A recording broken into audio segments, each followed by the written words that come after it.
আরেকটি নতুন ব্লগে আপনাদের সকলকে স্বাগত। আশা করি আপনারা সকলে খুব ভালো আছেন। আপনাদের ভালোবাসা আর আশীর্বাদে আমিও খুব ভালো আছি। আজকে শ্রাবণ মাসের প্রথম সোমবার, তাই কাজের ব্যস্ততাও প্রচুর। আর যথারীতি আজকেও আমার কাজে মিটিয়ে বন্ধ করে দিয়েছি। ও গতকাল থেকেই বন্ধ করে রেখেছে।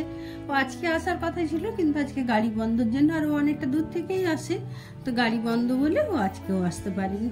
তাহলে আর কি করা যায়, এবারে বাড়ির সমস্ত কাজ একা হাতেই সারতে হবে, তার উপরে আবার মন্দির যেতে হবে, অনেক রকম। এদিকে বাড়িতেও ভোলানাথ রয়েছেন, তারও পুজো করব, অনেকটাই চাপ রয়েছে। তো তাড়াহুড়ো করে তাই ঝটপট করে সব কাজগুলো সেরে নিলাম। সেরে নিয়ে তারপরে আগে রেডি হয়ে স্নান করে বাড়ির পুজোটা সেরে নিলাম।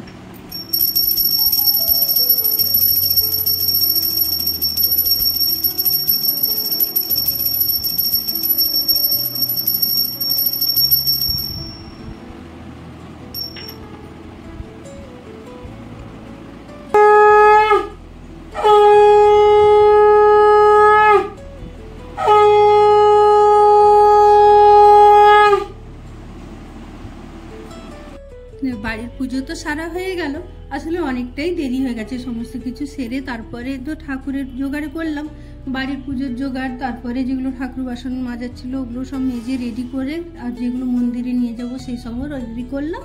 করে নিয়ে তারপরে বাড়ির পুজোটা সেরে আমি নিজেও রেডি হয়ে বেরালাম মন্দির যাওয়ার জন্য। ছেলের সাথেই গেলাম মন্দিরে। আর যেহেতু 12টা বেজে পার হয়ে গেছিলো, তো ওইটাই ভয় লাগছিল যে ঠাকুরমশাই থাকবেন কিনা। যেটা ভেবেছিলাম ওইটাই হয়েছে। মন্দিরে গিয়ে দেখছি ঠাকুরমশাই নিত্য পুজো করতে বেরিয়ে গেছেন।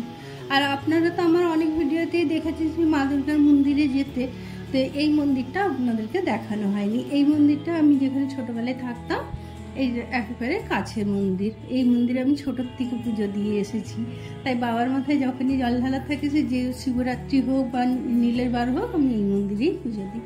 তো যাই হোক, ঠাকুরমশাইয়ের জন্য অপেক্ষা করতে করতে 1টা বেজে গেল। তারপরে ঠাকুরমশাই এলেন, আর ঠাকুরমশাই আসার পরে তারপরে পুজোটা দিলাম।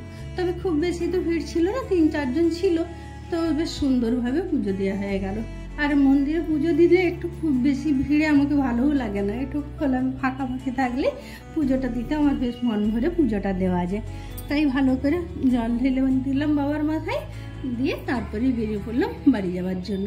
আর এই যে মন্দির থেকে বেরিয়েছি, তখনও আরও অনেকেই মন্দিরে আসছে পুজো দিতে, তাদের সাথে দেখা হলো, একটু কথা বলে নিলাম, নিয়ে চলে এলাম বাড়িতে। আর বাড়িতে এসে ছেলেকে প্রসাদ দিলাম। আর কর্তাকেও বলে গিয়েছিলাম যে এসে একবার অন্তত যেন স্নানটা করে রেডি হয়ে থাকে, তাহলে ওকে প্রসাদটা দিয়ে দিতে পারবো। তো ওকে দিয়ে তারপরে আমি চলে এলাম রান্নাঘরে। আর যেহেতু তো নিরামিষই হবে, তাই লুচি করলাম, আর গরম গরম লুচি ভাজতে শুরু করে দিলাম। সকাল থেকে তো কথা বলতে আপনাদের সাথে একটু সময় পাইনি, এতটাই ব্যস্ত ছিলাম। তবে রান্নাবান্না কমপ্লিট হয়ে গেছে। তো লুচি কয়েকটা আর ভাজবো, বাবা যখন আসবে তখন গরম গরম ভেজে দেবো। তো এখন ছেলেকে দিয়ে একটু ওই বাড়িতে শাশুড়ির জন্য খাবার পাঠাবো। আর ওই বাড়িতে আর কেউ এই বার করে না, তো শাশুড়ি মাই বছর থেকে বার শুরু করেছেন, তো উনি বলেছেন একটু খাবার দিয়ে পাঠাতে। তাই ওনার খাবারটা এবারে প্যাক করে নিই। এই যে লুচি তো হয়ে রয়েছে, এই যে মিহিদানা এনেছে, আর এই যে লুচি হয়েছে, আর এই যে ঘুগনি হয়েছে। পনির দিয়ে ঘুগনিটা করেছি। সেরকম ঝটপট করে খাবারটা রেডি করে দিয়ে দিই। সে বাড়িতে উনিও না খেয়ে বসে আছেন।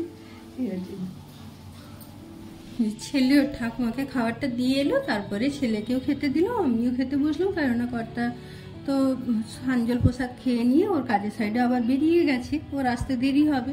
আর তখন তো অনেকটা দেরি হয়ে গেছে। আমারও সকাল থেকে যেহেতু একবারে উপোস ছিলাম, কিছু খাওয়া হয়নি, তাই খেতে বসে গেলাম।